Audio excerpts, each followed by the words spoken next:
Here is a sample of a pleated mask that I've made. There is an opening in the bottom to insert a filter, and then this just ties around the head. So what I started out with was a piece of fabric that was 17.5 inches long by 7.5 wide.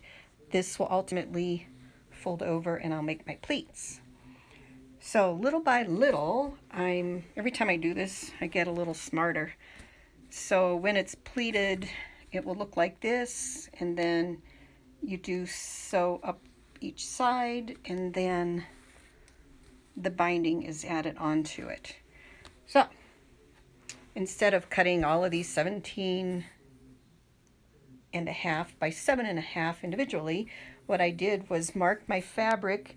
I cut it 17.5 inches this way, and then I marked along every 7.5 inches. So instead of cutting it and sewing these one by one, or even chain sewing them, I left it long.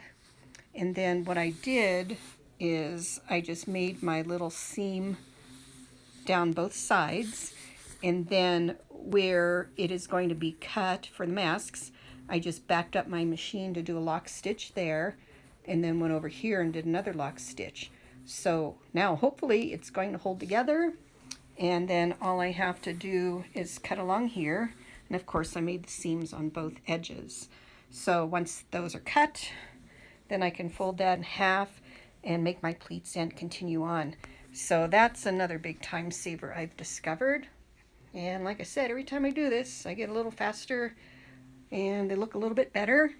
All these are sitting here just waiting for the binding pieces to be put on the sides. Okay.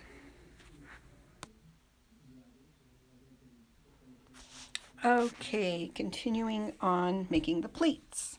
So the seams have been sewn on both sides of the lower edges. And to make the pleats, what I did was take little pieces of cardboard. The first one is 2.5 inches wide, and I marked it number 1. And I just lay it on my fabric. Sorry, I can't do this one-handed. Press that down. Pleat number 2 is 1 inch wide. I lay that down there. Flip my fabric back over that. Press that down. The next one is 2 inches wide, number 3. And I keep them numbered because sometimes I don't pay attention to what I'm doing. I will flip that up. Give that a quick press. And the number 4, this is another one that is 1 inch wide. And flip that thing down and give that a press. And then I just pull these guys out. I've got some nice crisp pleats, and then what I'll do is take some hat pins, and on each side of this, while I'm sewing, I want to keep these pleats intact, so I'll just put a couple of pins in it, and then I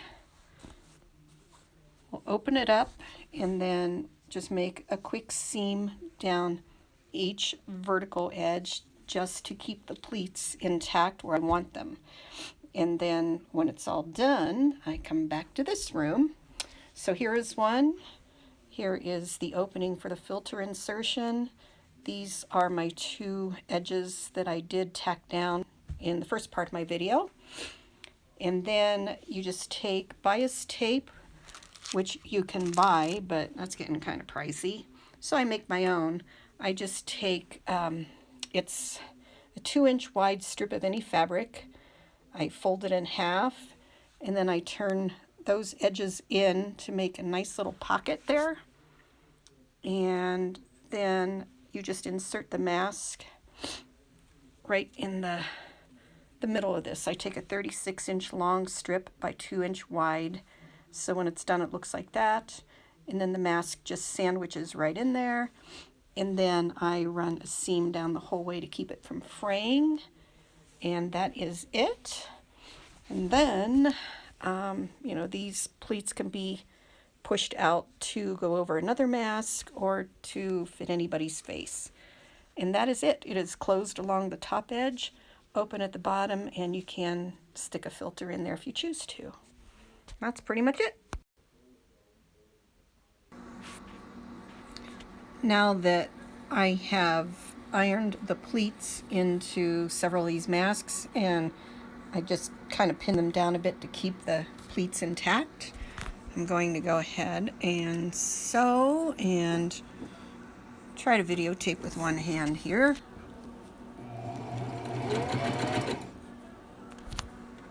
And then just reverse it a little.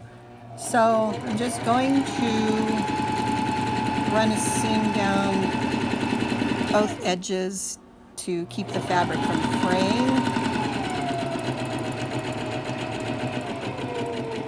And I shall attempt to chain sew these. So when I got to the edge, I just reversed my stitch to lock it a bit.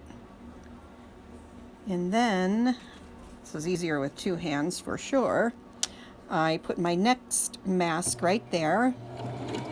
And I leave a little gap between the two, and I will cut the pieces apart when we're done.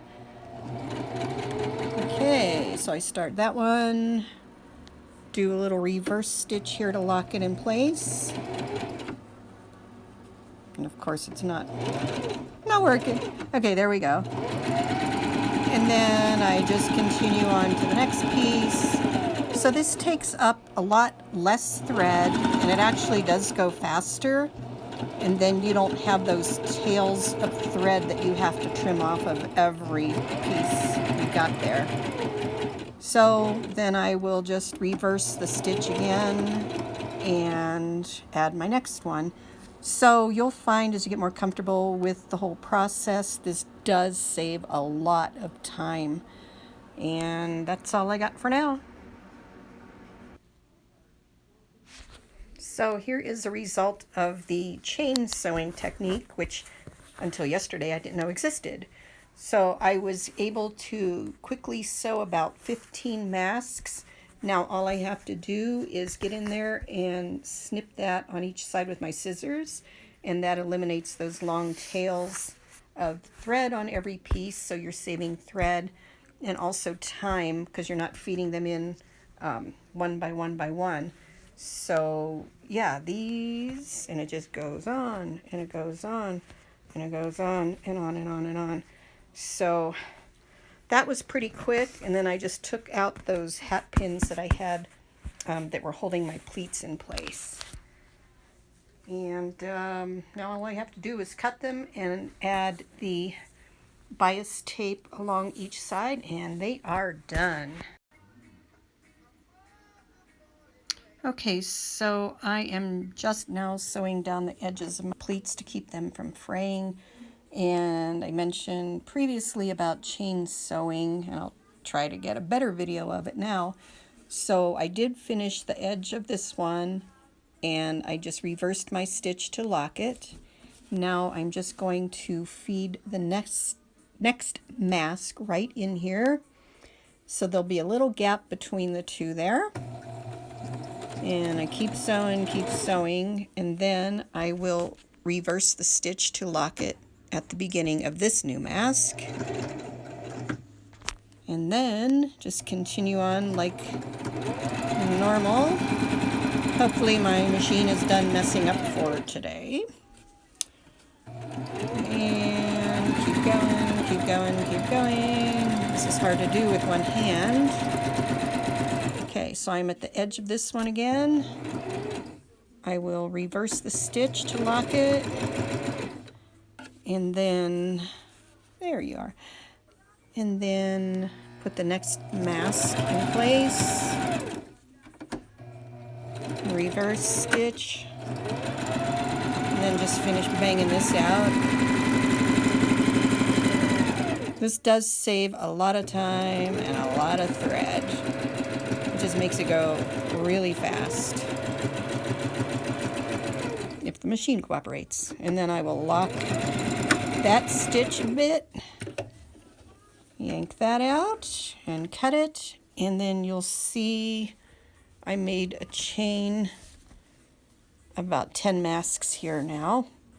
Then I'll just go back and snip between each one of these, and that eliminates a lot of those thread tails. And then I'm just ready to put the binding material along the edges, and these babies are done. I hope this helps.